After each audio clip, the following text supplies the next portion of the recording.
Okay, in this part of the tutorial, we are going to create and exploited your current system configuration and settings file for the PlayStation 2, so that when you insert the PlayStation trigger disc, it has to be an original factory pressed PlayStation disc, then you will get the U-Launch ELF homebrew program so that we can start free McBoot.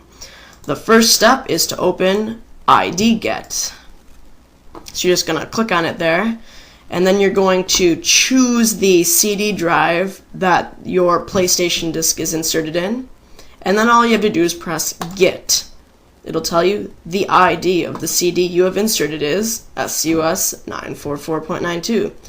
On many discs it will have the disc, the number on it, but in our case we'll just use this program and we will copy it to the clipboard. It says copied to clipboard. Then we can exit. Then we have to move on. We're going to use Titleman front end here. Click on that, and it's going to give you an important reminder. And you should not ignore it because it's actually very important. You should click the Create Title.db button. So we have pressed that, and then it gives us our confirmation that we have pressed it. And then we're just going to paste the number in there. We're going to get rid of the SCUS that it added on there because it's in a separate field.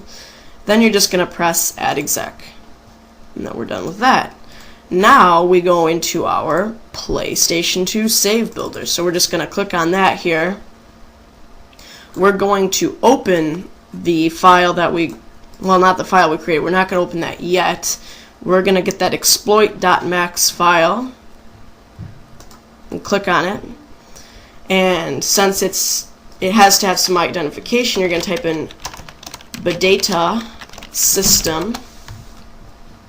And notice boot.elf is already on the list there for us. That elf file is the U-Launch elf. You're going to just press Add File. And then you are going to go to your Titleman folder, and there will be the title file in there, the database file with the icon. You probably can't see it too well in the video because this is widescreen and it's not going to be as high definition. But notice now that title.db is in there. Just make sure you have the room on your memory card for this. You can use the same memory card for this exploit as you can for all your game saves, so you won't need a separate one. Then you're just going to go and save it wherever you find necessary. Probably will be, well, in this case, unless you have another procedure, it will be the flash drive or USB drive or whatever you want to call it. I don't have it plugged in right now though, so I can't show you the saving process. Just make sure that this is saved ARMax v3 so that you can use it with that max media disk. And then you're all set.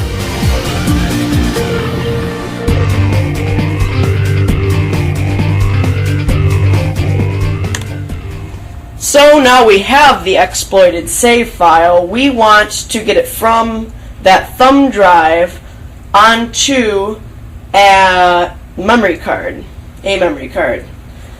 To do that, we are going to insert our max media disk for PlayStation 2.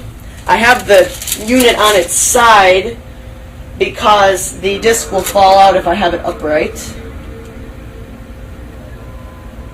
So we're going to slide the disk in there, and in a few moments it will start up.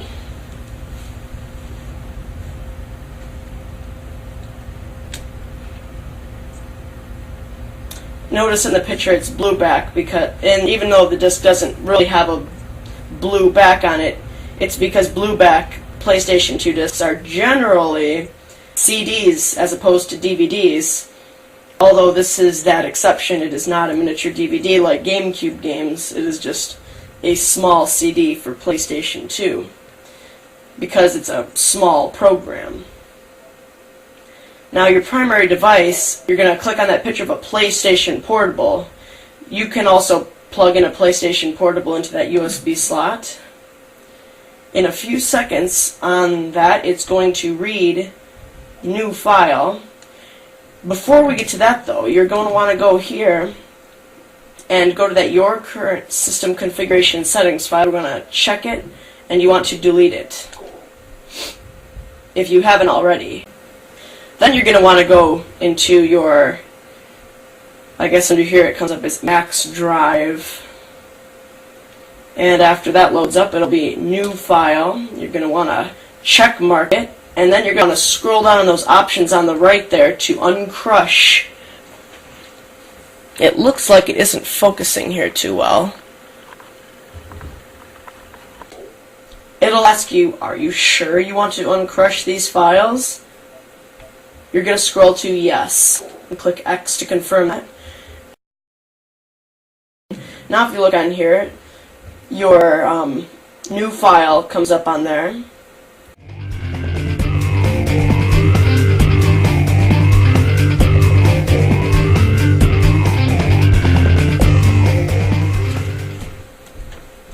Lovely. Now we have the exploit on the card. We just need to execute it, because that way we can install free McBoot. I did this with Siphon Filter 2. Now when it loads up, instead of starting the game at all, I'm going to get the boot.elf file.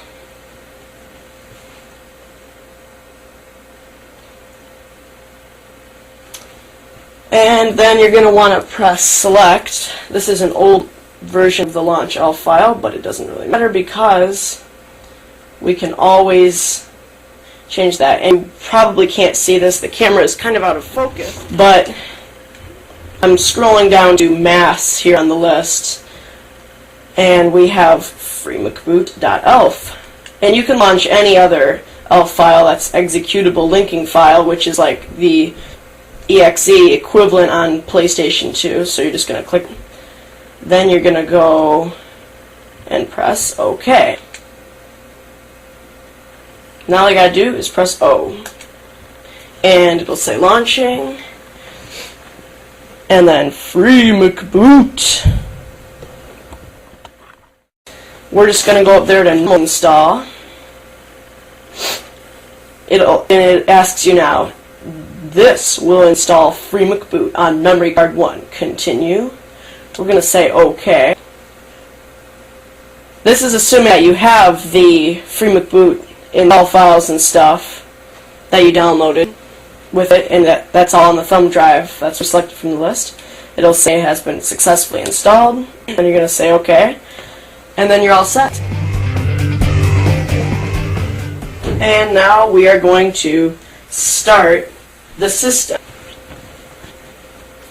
Notice you'll see a black screen for a few seconds because it's loading the stuff up off the memory card. This is free McBoot. It's very nicely integrated into the menu there. The developers did a very nice job on there. You have your 2 browser and system configuration like you always do. You also get launch elf, which is what we're using, launch disk and reload configuration.